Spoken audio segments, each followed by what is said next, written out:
Your Steve Jones Show podcast will start shortly. The Steve Jones Show podcast is sponsored by Brewers Outlet, your beverage supermarket on Reagan Street in Sunbury.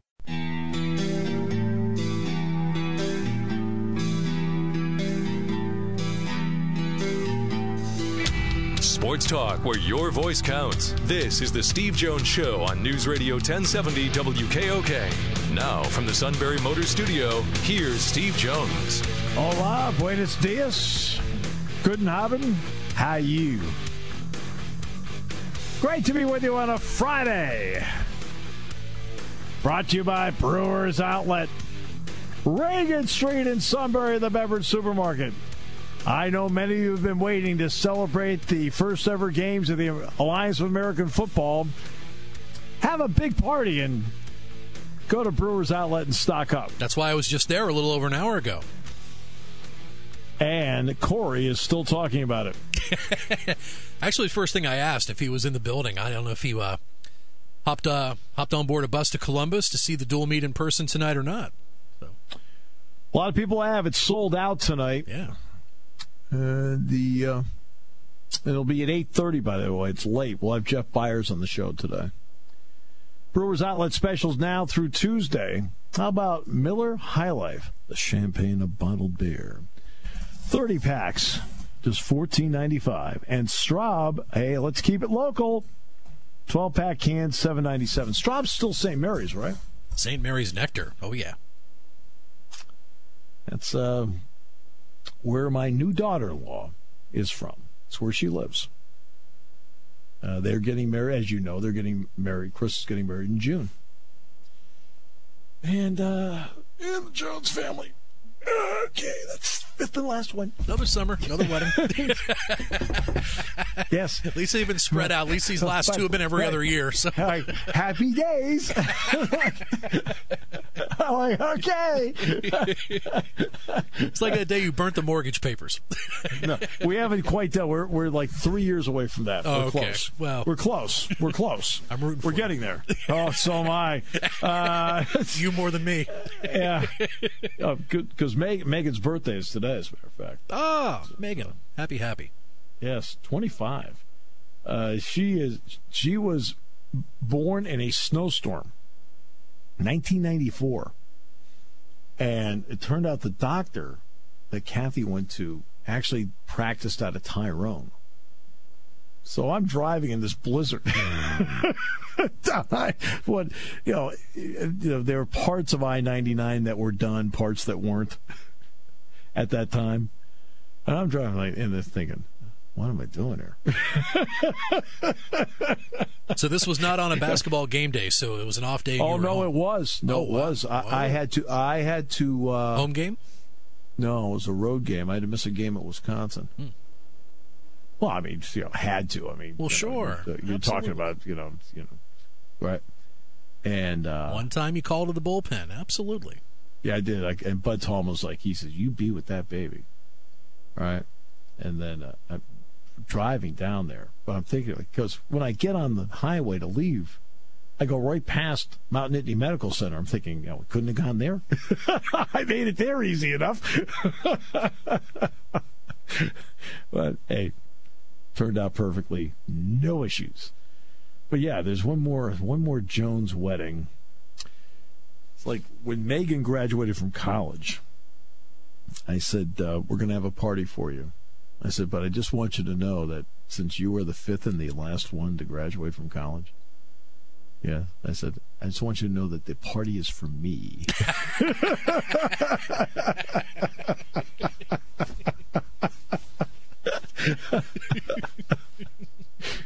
Yeah, you know how much I kid around with my kids. That's right. I mean, really, I kid around with my kids all the time. We laugh a lot. All right. So, no, I'm extremely fortunate. Extremely fortunate. They're awesome kids who have become outstanding young adults. Thank God for their mother. All right, so.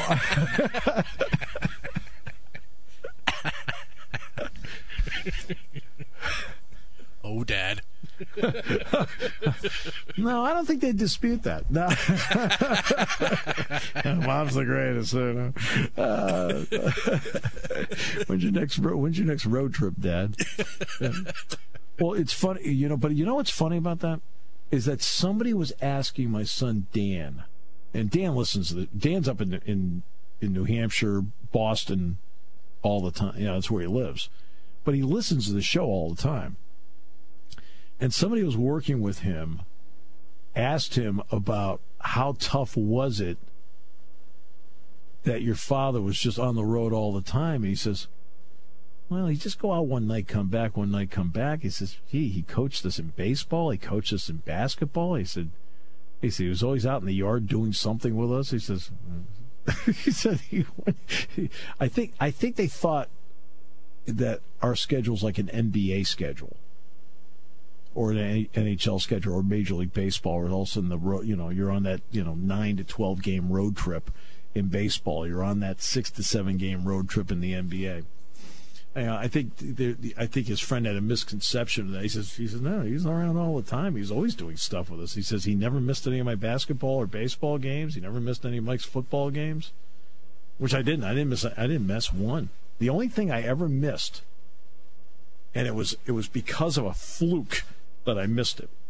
We were playing a basketball game at Michigan, and my daughter Jen, my oldest, had a piano recital.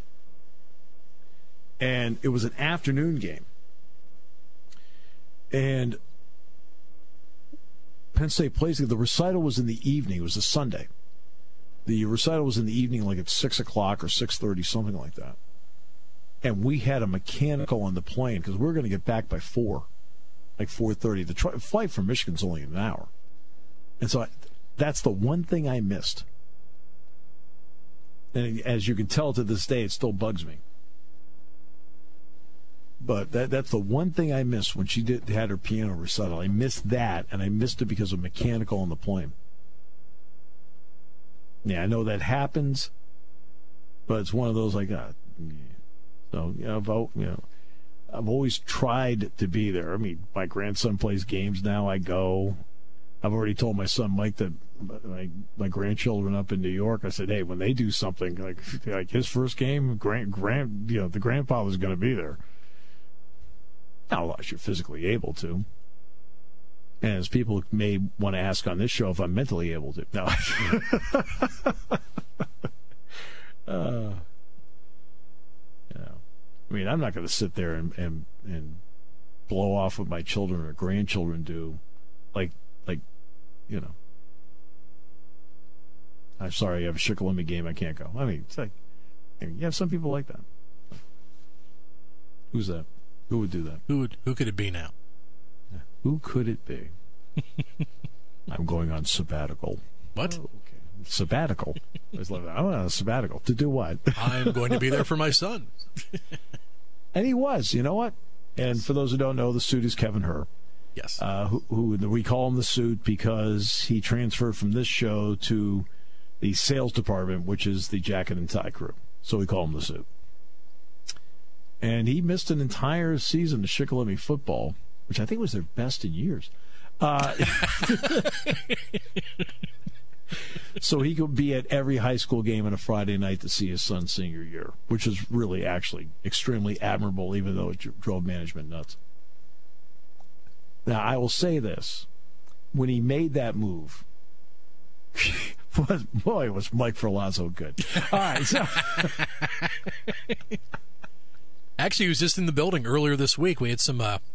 Ferlazzo? Yes, he was. Oh, yeah, man. With his PR work at Bucknell University. We had a Bucknell guest on the mark earlier this week, so Mike was here to document it for Bucknell social media. I missed him. I was not in the building. I didn't get a chance to cross paths with Mike and catch up. But Mike listens to the show. Mike, are you sorely missed on Fridays? All right, so...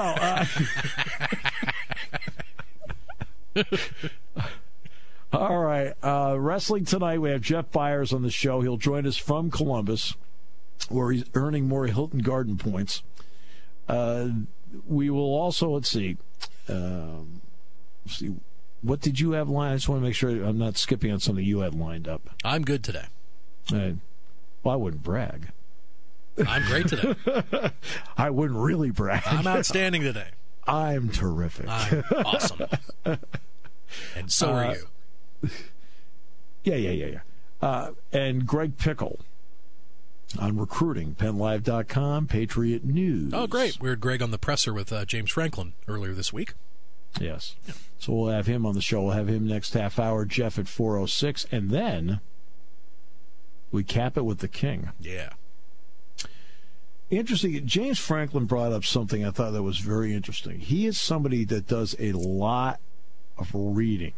He is always looking for best practices. And he brought up this week about studying college basketball with all the rules changes they've had to go through. And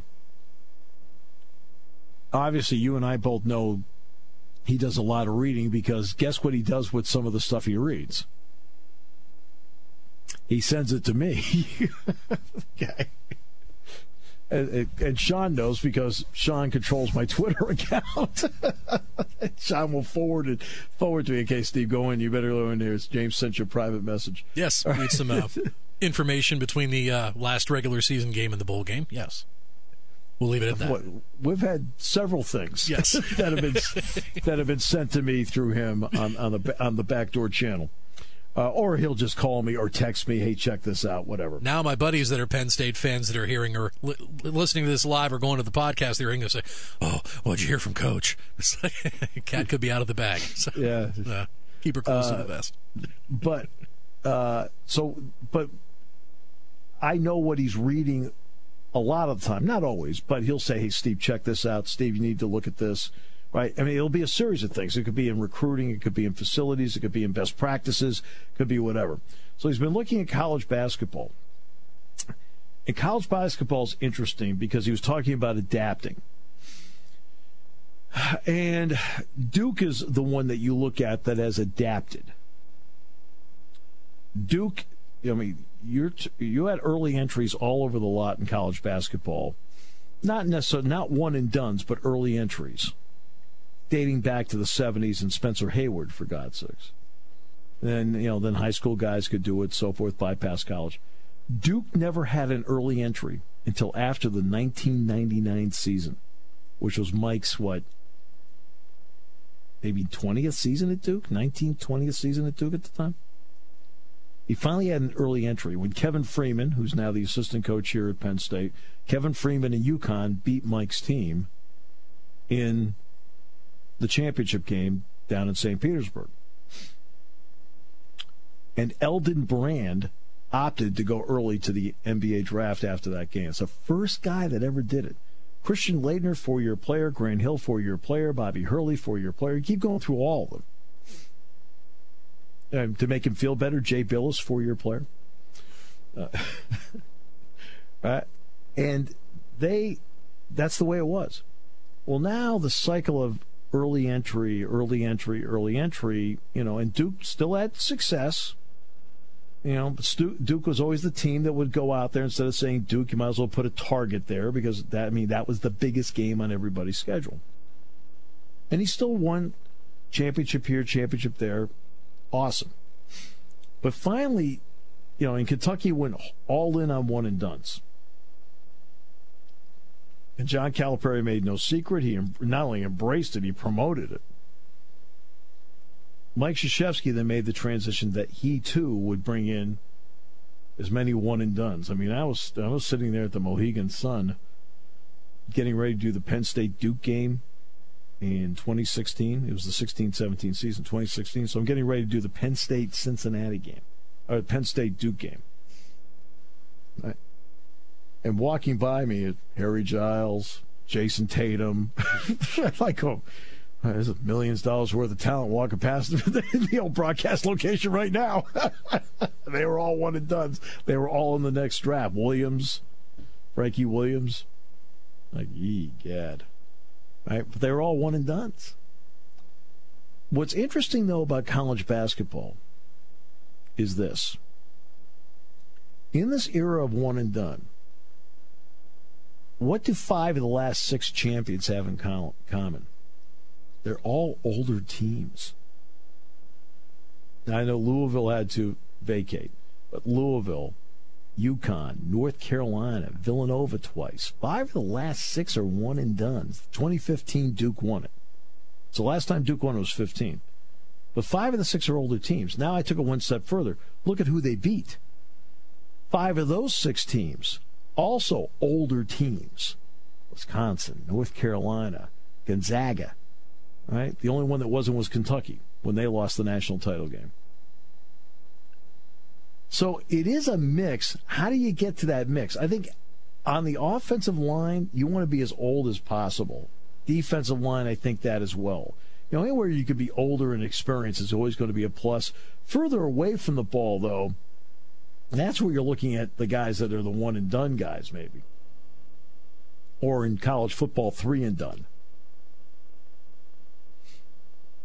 And it transfers.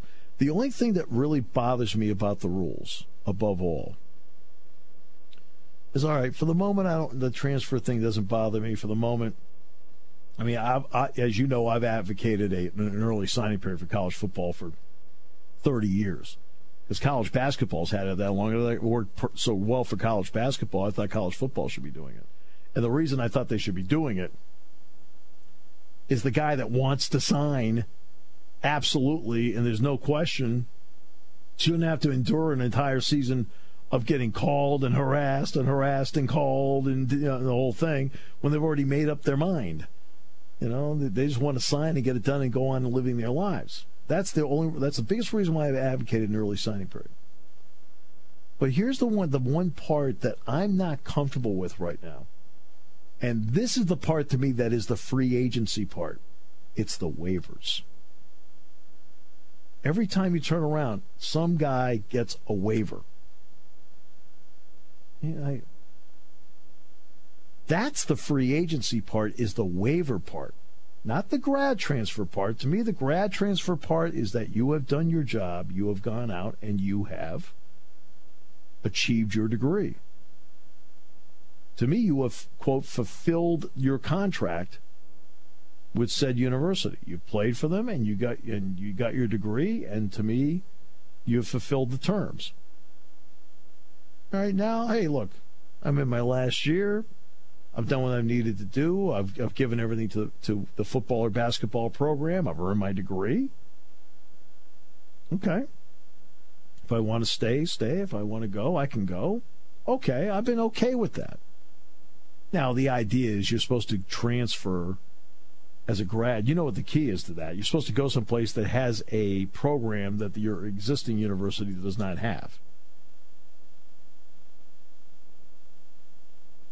Okay? That is actually the caveat. What I'm getting bothered by are the number of waivers guys are getting. Waiver. And the NCAA acts like they're afraid of these guys. Afraid of what? What are you afraid of? If you happen to be somebody that is just transferring, you have to sit out of here. Waiver. I mean, is there an absolute legit reason for a waiver? Sure, there's an absolute legit reason for a waiver. And there are a bunch of ones that are just, as far as I'm concerned, like where you look at it and go, really? And move on. I don't blame anybody for trying to get a waiver. I'll give you a basketball example. I mean, Isaiah Brockington, they looked to see if he could get a waiver to play, and they said no. Okay, that's fine. He had to sit out this year. He'll play next year. Okay, that's the way it is. But it's the waiver part to me that bothers me. That part I'm not enamored with. Because that, to me, the waiver part is the free agency part of this.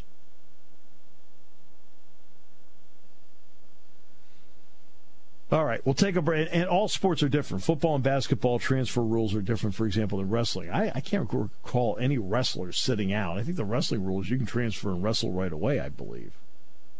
And there are some sports that are like that. Football and basketball are not, unless you get a waiver. I mean, you're telling me that Shea Patterson, I mean, look, I don't care if he played, I got it. But Shea Patterson deserved a waiver for what? but his advisor helped him get it. What does a college player need an advisor for? What does a college player need an advisor for? They're not earning any money to invest. They're not negotiating a contract. What do they need an agent for? I don't get that part either.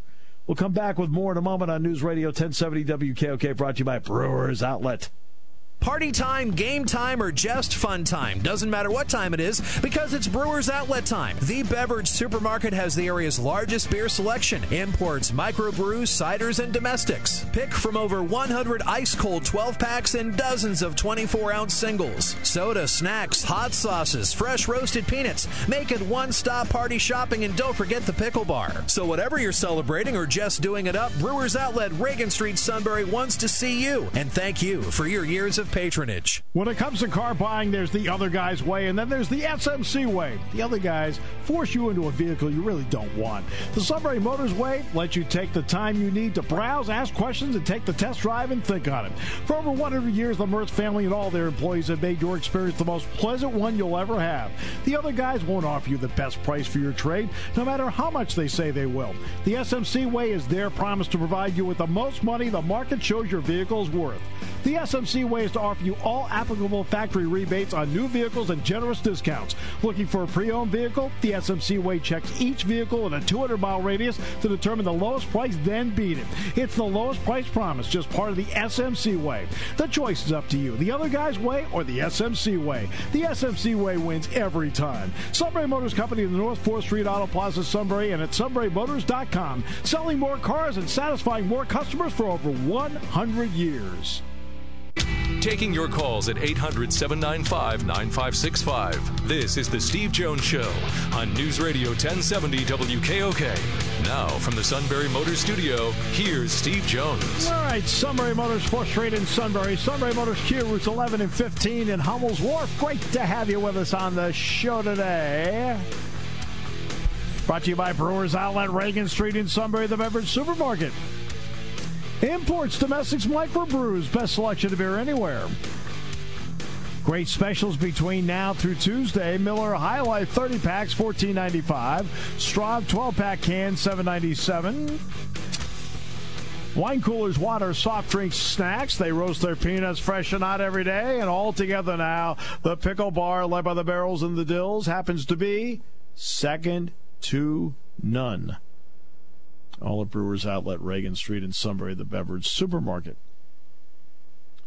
All right, let's get to recruiting now and bring in Greg Pickel, PennLive.com, Patriot News. Hello, Greg. A lot to talk about. Great to have you with us.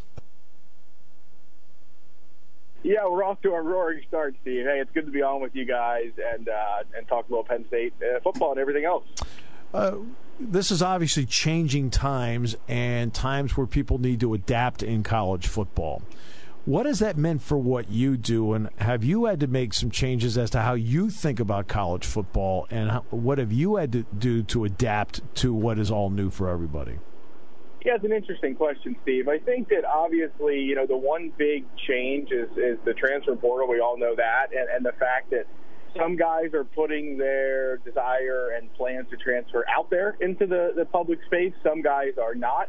And then some guys' names are getting out there, even though, as James Franklin noted on Wednesday, the transfer portal is supposed to be a private document and obviously is making its way around to many people. So names are getting out there, and it's an interesting time. I mean, some guys like Lamont Wade will go into it and then come back out of it. A majority of the guys will decide to transfer, but it is interesting. I mean, you're used to covering recruiting from the high school perspective, and now we're covering it from not just the high school players, but of course also, guys that are looking to use the grad transfer rule. Maybe it was intended, but either way, move to a new school without a year, without sitting out a year and losing eligibility. So, I think ultimately it will change a lot about the college game because recruiting, like I said, has almost always been exclusively to high school kids, save for, the handful of guys that might transfer at any given time. And now, not only are coaches having to re-recruit just about everybody on the roster, at least, anyone that starts thinking they might want to go elsewhere, re-recruit those guys as coaches and then go out and recruit grad transfers. And, of course, we follow that stuff very closely. So, yeah, it's an interesting time. I mean, there's so many rule changes going on and things that, people want to talk about. There's a lot of on-the-field stuff. And, of course, right now we're talking mostly about off-field stuff. But college football is evolving and is adapting. I have no doubt that James Franklin and Penn State will be able to do that as they need to continue trying to take the next steps forward. But without question, along the last couple of years, just think about recruiting alone. We have a spring official visits now. We have a December signing day now. We have, obviously, still and always have had the February one. But there's just so many different things that go on just in the recruiting area that we don't even get into. The transfers, which is one thing that what James Franklin brought up with agents and being able to talk to players all throughout the program. There's just so much that has changed, and technology has changed so much that whoever adapts the quickest will obviously win, and Penn State is going to try and do that as quickly as they can, I'm sure. All right. On the recruiting front, in the second signing period, Penn State did the bulk of its work, like most other top programs, in the early signing period with 19 signees. In the second signing grouping that they announced on Wednesday, how well did Penn State do? Oh, I think that obviously they probably could have done and would have liked to have done a little bit better. There were some guys out there. Doug Nestor, the four-star offensive lineman from West Virginia, at one point was committed to Ohio State. I think Penn State probably thought pretty chances of flipping him, and he did end up flipping, but not to Penn State, but to Virginia Tech. So he was a guy they were hoping to get, Jaquay Soros, the defensive tackle in Florida. They had hoped to pick him up, of course. He's now going to attend South Carolina. Brett Seither, the tight end, same thing. They had hoped to get him. He's going to Georgia. So they had some guys on the board that I'm sure they thought at one point they might be able to get that they did not. Still waiting on Nick Cross, the Maryland four-star safety, has yet to decide if he's going to flip from Florida State to Maryland or Penn State or somewhere else. So that's still up in the air as well. So I think that they're probably fairly happy with the close. Obviously, T.J. Jones, I think, was the big target heading down the stretch here, and Jarrett Parker gets his first recruiting win as a Penn State coach, and Jaywan Sider continues to recruit Florida at a high level. And then they picked up a couple other guys, too, Joseph Darkwa, Smith, and Quan Harvey, the late offer. And so I'm sure they're happy with it. There's some guys out there that they wanted badly that they weren't able to get. But all in all, I think when you look across the class, the group they signed on the second signing day, it certainly was, one of the ones that were typical to schools across the country. Not only that, but along the way, they've had, obviously, for the lack of a better term, junior days, where they've had 25 to 35 underclassmen in high school coming in. Does it seem to you that they're doing the job of forming a foundation for 20 and 21 by what they've done in those areas? Yeah, I lost you for a minute there, Steve, but I think I got most of your question. Yeah, that's another thing that's changed on this recruiting calendar, and Andy Frank talked to it back after the first signing day, is, you put 85% of your 2019 class aside, you still have some of that left to fill. And then beyond that, you're turning your attention to 20 and 2021 or 2022, or just to be generic, there's freshmen, sophomore, and junior guys that are out there. So you're always looking for something during these evaluation periods. You might not be looking for a need necessarily at this spot or that spot in the 19 class in January, but you're surely looking down the road. So Penn State did a nice job recently, doubled their 2020 class size with Josh Moten, the corner out of Maryland, and the Jacobs, Curtis Jacobs, they were able to pick him up too, linebacker. So, those are two very good gets. They get 2021 started with Dante Thornton, the receiver. So, yeah, good start so far for Penn State in the 2020 class. I was just taking a little bit closer look at what's coming there so far. And, the one thing that jumps out at me is Penn State's recruited linebackers tremendously over the last couple of years, and Brent Pry and his staff have really done a good job of identifying top targets and closing them. Sometimes they're obvious, like a Micah Parsons, and sometimes maybe they're not, like a Jesse Luketa. But Penn State's had success in both areas. Now they have two really talented guys in Jacobs and Derek Wingo in the boat. There's a handful of regional guys left out. Montana, the kid down at Woodbridge, is a 5-star.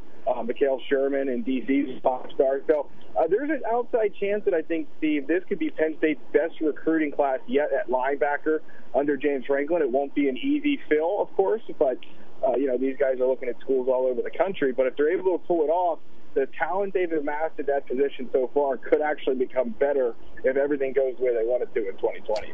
Trends are important to follow, obviously, when it comes to anything, including recruiting. And Penn State went outside of its base area this year, getting into Florida and some other places to get the best class they could. Regionally, though, when you look at New Jersey, Pennsylvania, and Maryland in the upcoming year, is it a stronger group than we've seen in a couple of years? Yeah, there's no question about it. I think James Franklin might have touched on that on Wednesday when he was asked to talk about what's in the region. And look, it's cyclical. There's no question. This Pennsylvania is not always going to be Florida. And what I mean by that is Florida, you're almost guaranteed to have 10, 15 really super talented guys that schools from all over the place are going to fight for.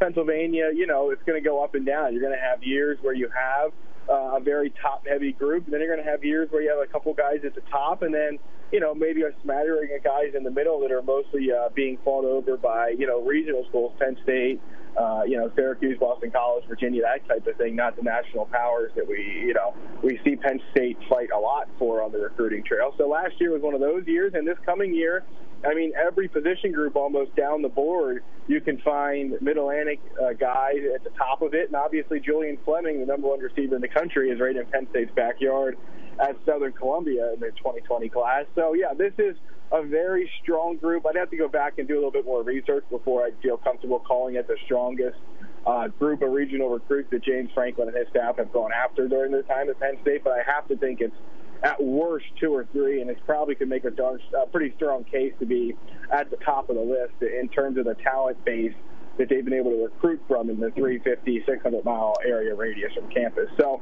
yeah, no doubt they need to do a good job in the area here. But, again, the other factor is that other schools recruit the Mid-Atlantic, and they come from all over the place. So you're not just fighting the other regional powers. You're fighting programs like Clemson and Georgia and Alabama and Michigan and Ohio State, of course. They come in and are able to get recruits out of the region and Pennsylvania every single year. So I'd throw Notre Dame in that category as well. So time will tell, but they certainly have a tremendous group within the region here that are guys that can make it to campus within 4 or 5 hours, and that's the group they try and clean up on. And not every year they'll be able to do that, and maybe, the Mid-Atlantic make up 12 or 13 of the class, but that's certainly a possibility this year.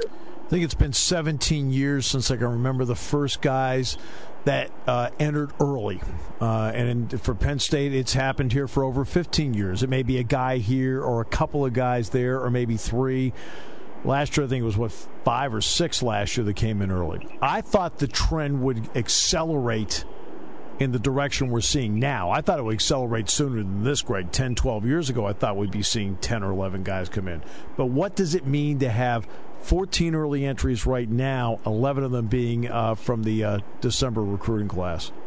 Yeah, it's extremely important. The earlier you can get those guys in, the earlier they get to work with Dwight Galt, the earlier they get to go through spring practice and drills and all that type of stuff, and the further along they are come summer training camp. Now, it doesn't have to be, every single guy doesn't have to be like that, and it doesn't mean if you come in early you'll play, just like it doesn't mean if you don't come in early you won't. I think Jahan Dotson's a good example of that. But at the end of the day, the more of these guys you can get in early, the better, for 2 reasons. Number one, they can help you sooner, but number 2, you don't know how long they're going to be here. As we saw with 5 guys going to the NFL and 11, 12, 13 guys deciding to transfer even though they had eligibility left, you're going to see more and more movement, like we talked about earlier in this segment, of guys looking around, seeing if there's somewhere else they can go play, seeing if there's a place they can start, and so on and so forth. So you better make sure you can get out of them what you think you're going to get out of them. And that doesn't have to be starting, and it doesn't have to be reserve reps. That can be practice reps. That can be scout team stuff.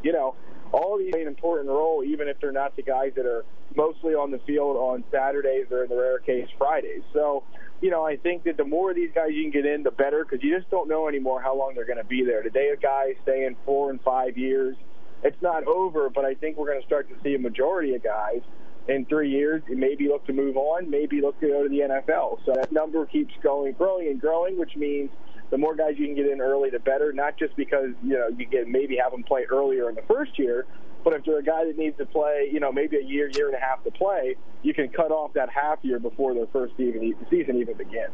Greg, thanks so much. Appreciate your time as always.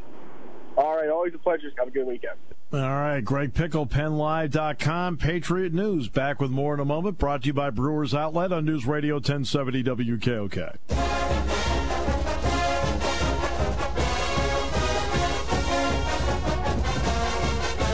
Well, it's interesting. Penn State, in all probability, is the better tournament team, but Ohio State might be the better dual meet team. We'll find out tonight. And there is a difference between the two. Anybody that knows college wrestling knows that I am not making that up. That sometimes you can be the better dual meet team, but the other guy's the better tournament team. Penn State's the better tournament team. We'll find out tonight they're the better dual meet team.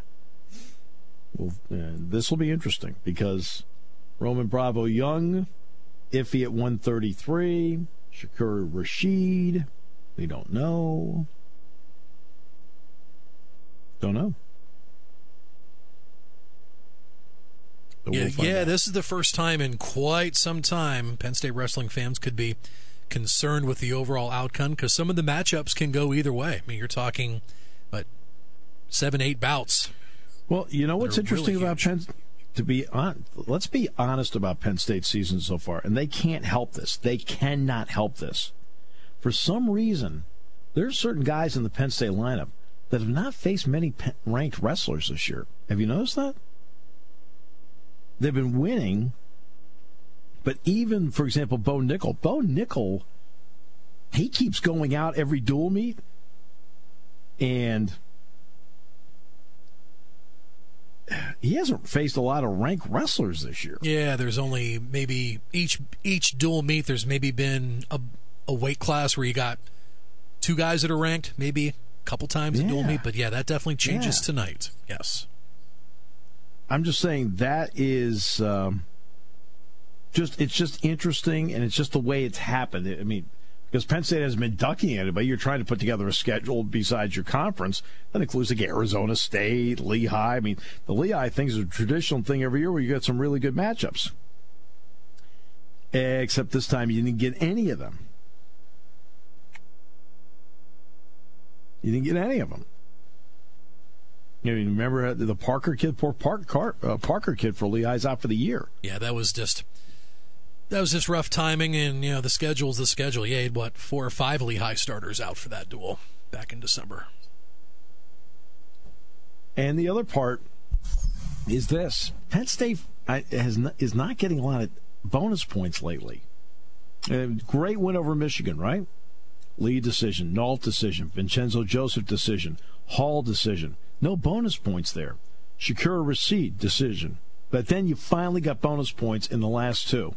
Bo got the pin. Kassar got a major. Right? I mean, they've been going through the last few dual meets that they've had. They have not been getting a lot of bonus points.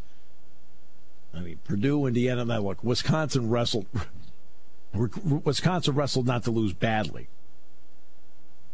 But Penn State, I don't think there's any doubt they're the better tournament team. Because, I mean, they've got some big-time scorers that can make such a difference in a tournament. Dual meet, we'll see. I mean, we'll talk to Jeff Byers in a few moments. Talk to him in the next half hour. My concern, last night, Penn State basketball, a 21-1 run just crushes you, and then you come back from it on the road. You come back. Pat made a great coaching move. He went small, because Caleb Wesson was in foul trouble, so he went small. It made a difference. Penn State, he also made the decision to get really ultra-aggressive in the 1-2-2-3 quarter court with the trap. Josh Reeves played his best game of the season. He played his best game of the year last night. He was tremendous. Bolton missed the layup. You're like, oh. And he was crestfallen. Oh, my goodness. Even on the plane last night, Ra was...